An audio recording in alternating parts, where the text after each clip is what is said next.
Hello and welcome to the transcription explanation of this design.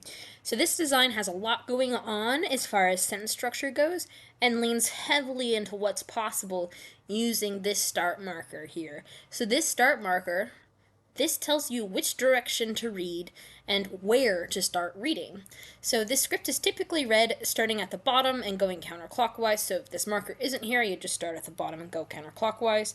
And the first place you're going to look for your design and a start marker is at the bottom, and then you're gonna go the direction of the start marker.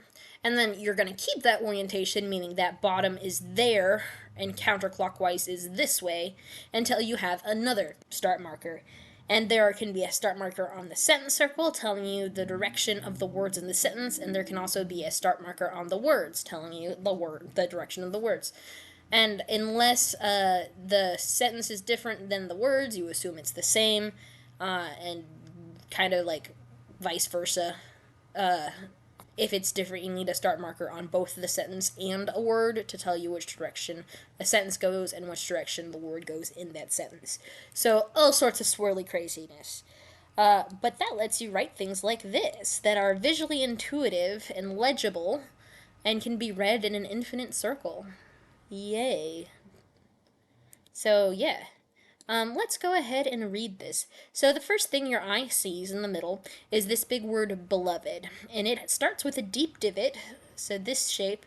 And these dots are on this divot, and then these dots are on this circle. So this deep divot has no modifier, so it's letter B. So like this guy here, which with how I've done my outlining to kind of match the artwork, this should not be a completed circle, because this is what a completed circle's like. There should be a gap here, but there's limits to what the font itself can do, like this font version, whereas this is, just me with a marker so I can do whatever. So B, and then an E is centered inside that B, which, ooh, that's going to ruin everything because I have them as multiple things. Anyway, an E can go inside the center of a consonant, like this red one here. So that would be the BE there, whereas this B and then the E is separate. Then we have an L, which is a circle inside the word circle with 1, 2, 3 dots. So there's those 3 dots there. And then the O, this O is here inside our word circle. An O can be attached on the line of the word circle. So this O can get stuck on, not the line of the word circle, the line of the consonant stem here. Then a V is a shallow divot, so like this bite taken out of a cookie. And a V has one line on it. And that line can go off any direction, do whatever. And then another E attached inside the V. And then last but not least, we have a D, which is a lot like the B, but with 3 dots like the L. So I had those dots kind of line up to make that pattern of the gold thing. So anyway, that's beloved, and that's how this says beloved. But if you're to read this, starting at the bottom, this is our first line we hit. This is our first sentence circle. And that means this is our first start marker. So we're going to start reading this way. And if we stick with just the black letters, I tried to visually color code it, we would read this, then these guys here, swirl around, and then if we were to do the white, which starts here, it goes here, and then swirls around to there where it ends. So yeah, we have our first word, which has 1, 2, 3 lines on it, making it an M. M's got 3 lines. So we're in the black and white section, not the blue and white. This should be black with white around the edges. We're going to change that just to make it a little bit more visually intuitive. There. Lovely. Because this section is mostly black. Anyway, so 1, 2, 3 lines on the M, and then a Y has 2 dots. These little guys right there. So we have 3 lines on the M, and then the Y. So, boop, there's the my, and we're reading this direction. So we're going this way. And then this word, oh, I should note, so this is currently going clockwise. Clockwise is not normal. Counterclockwise is normal. Counterclockwise, actually, this is also still clockwise. This one is going counterclockwise, which is normal. But this word, if you were to look at it with the normal perspective, normal reference, you would still read it M and then Y. So this is palindromic as far as it can be read this way, or it can be read this way. So this could work with this start marker, or it could work with this start marker direction. So yay for making that work out. So my, and then we have this word here, and this has a distinctive circle for it. This is kind of like a word and sentence circle. I don't get it. I don't know, it's a whole thing. But anyway, we have a B, E, beloved. We already talked about that.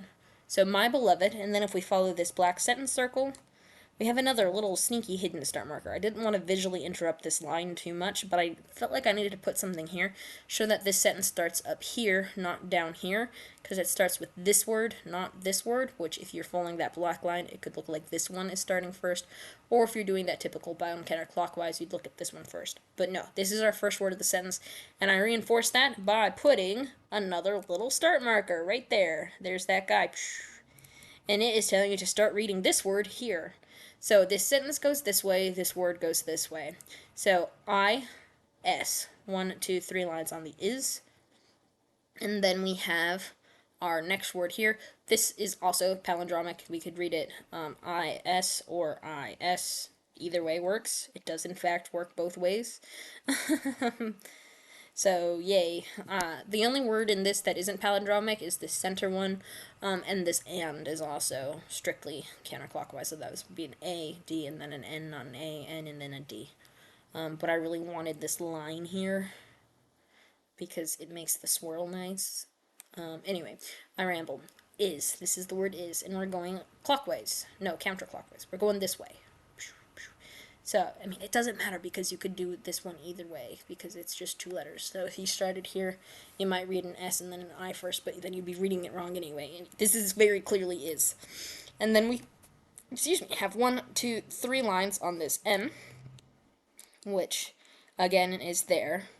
I should be, like, pointing out. This is a M-Y, then we have beloved, I-S, I-S, 3 lines on the M, 1, 2, 3 lines on the M, I line going N-wards, N, 1 line on the N, and then E inside the N, so M-I-N-E, and then here's a comma, there's the comma there, and then we have an A, and then this did the N-D together, but an N and an D separate, looks like that, A-N-D.